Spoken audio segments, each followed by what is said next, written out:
E aí, galerinha, bem-vindos ao quarto episódio do podcast A Visão Providencial de Deus para a História do Brasil. Meu nome é Alice Ramos, eu sou aluna do 7º ano aqui no Colégio Cristão Amar. E hoje eu tô aqui com os especialistas Luana Ferreira, Rebeca Brasil e Gabriel Regis.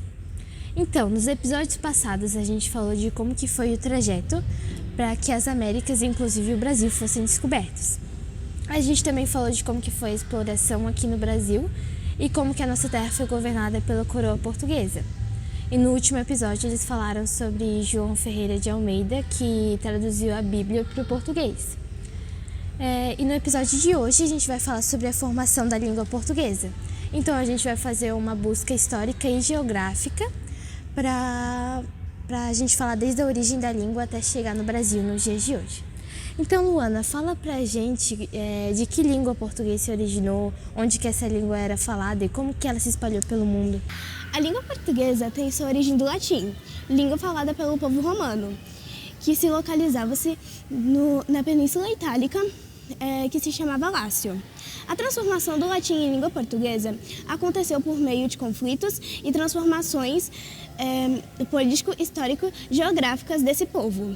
O acontecimento foi por volta do século III a.C., quando os romanos conquistaram a Península Ibérica e os militares obrigaram aos vencidos seus hábitos, suas instituições, seus padrões de vida e principalmente sua língua, que se refere à cultura. Então quer dizer que quando os romanos eles conquistavam uma terra, eles deixavam a língua deles, que no caso era o latim, né? Sim. Então fala melhor pra gente sobre essa língua. Existiam duas modalidades, o latim clássico e o latim vulgar. O latim vulgar era uma linguagem informal de se falar. Você podia falar de qualquer jeito, sem se preocupar com coisas, pronúncias no caso, né? Bonitas, elegantes, formais. Não, você poderia falar de qualquer jeito. Já o clássico, você já poderia, na verdade, você tem que falar, né, de uma forma elegante, formal, caso, né? E pessoas mais em alta falavam ele. Por exemplo, estudiosos. Então a língua que era imposta nos povos que eram vencidos era a vulgar, que era mais fácil, né? Uhum. Entendi, mas uma coisa que ainda me deixa com dúvida é que o latim é uma língua bem diferente do português. Então, Rebeca, fala pra gente como é que foi a evolução da língua para que do latim chegasse até o português. Então, Alice, foi dividido em 5 períodos. E o primeiro foi o pré-românico, que teve como sua língua oficial o latim, que foi trazido pelos soldados para as regiões conquistadas. Depois desse período pré-românico, veio o românico, que eram as línguas que surgiram do latim, faladas pelos soldados romanos. As grandes mudanças fizeram com que o latim ele fosse substituído por dialetos, que originou o francês, o espanhol e o italiano. Mas o que é dialeto? São variedades regionais em uma língua. E uma coisa bem interessante é que o português ele só foi aparecer no século XIII. Depois que veio o período românico, veio o galego-português, que era o idioma falado em Galiza, uma comunidade independente, localizada no noroeste da Espanha e das regiões de Portugal, Douro e Minho. Essa língua permaneceu até o século XIV. Depois que veio o galego-português, veio o português arcaico, que teve como influência de dialetos árabes e do latim. Era a língua falada entre os séculos XIII e a primeira metade do século XVI. Nesse contexto que iniciaram os estudos da língua portuguesa. E depois que veio o português arcaico, surgiu o português clássico e moderno, que aconteceu quando o português arcaico se transformou em clássico. Esse português teria sido trazido para o Brasil no tempo das grandes navegações. Tá, mas o português ele teve origem só do latim ou teve outras línguas que também ajudaram nessa formação? Após alguns séculos, o latim dominou os dialetos e as línguas faladas em várias regiões. Dessa forma, formaram-se outras línguas dentro da região de domínio de Roma, ou seja, o Império Romano, que originaram as línguas românicas, que também eram chamadas neolatinas, das quais a nossa língua portuguesa é originada. Mas o que são línguas neolatinas? São chamadas neolatinas ou românicas as línguas que surgiram do latim ou que viviam em parte do território conquistado pelos romanos. E como que essas línguas influenciaram na formação da língua portuguesa? O português que é falado hoje no Brasil, ele é o resultado de muitas transformações, de acréscimos ou supressões de ordens morfológicas, sintática e fonológica. Essas transformações passaram por 3 fases distintas, desde o galego português, desfazendo depois do galego e dando assim surgimento ao português arcaico, que por inconsequente tornou-se clássico e passando por outros dialetos até chegar ao português contemporâneo brasileiro.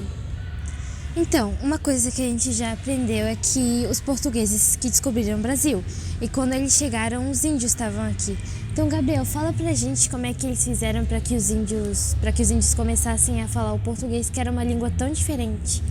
Então, entre os séculos XV e XVI, os portugueses espalharam o português com a propagação do catolicismo. Eles obrigavam os indígenas que estavam aqui no Brasil a falarem essa língua e que se modificou e deu origem a alguns novos dialetos.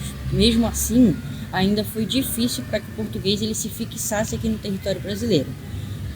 Quando eles chegaram aqui, os portugueses, eles se depararam com mais ou menos 1.200 povos indígenas e 1.000 línguas diferentes.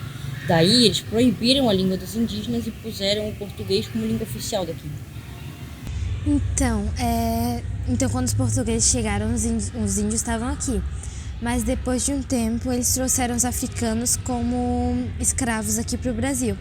E como que a mistura das línguas indígenas com o português que era falado em Portugal e os dialetos africanos influenciaram o português falado aqui no Brasil? Então, o contato entre todos esses, os indígenas, os africanos, os imigrantes europeus, ele resultou no que a gente chama de multilinguismo. O multilinguismo ele contribuiu principalmente para a identidade do português falado aqui no Brasil.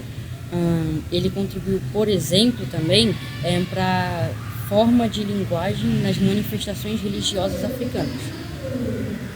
Então, mas a língua que era falada naquela época, o português, né, que era falado naquela época, com certeza era diferente do português que a gente fala hoje.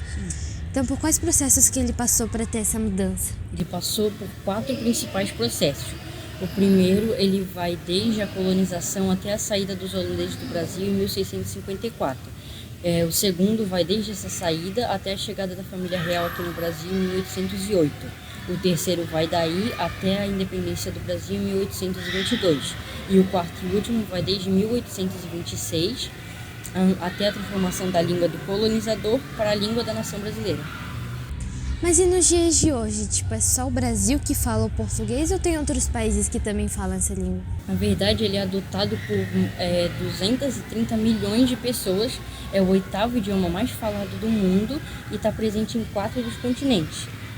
Além do Brasil, outros países que falam a língua portuguesa são a Angola, Cabo Verde, Moçambique, Guiné-Bissau, São Tomé e Príncipe e, é claro, Portugal.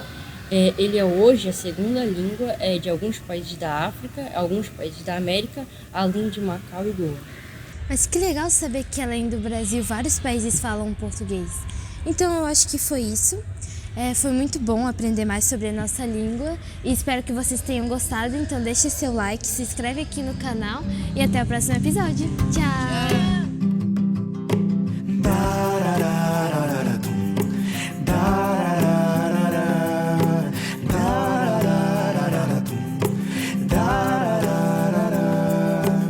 Louvado seja o meu Senhor, Deus de Israel, pois ele visitou e redimiu para si um povo.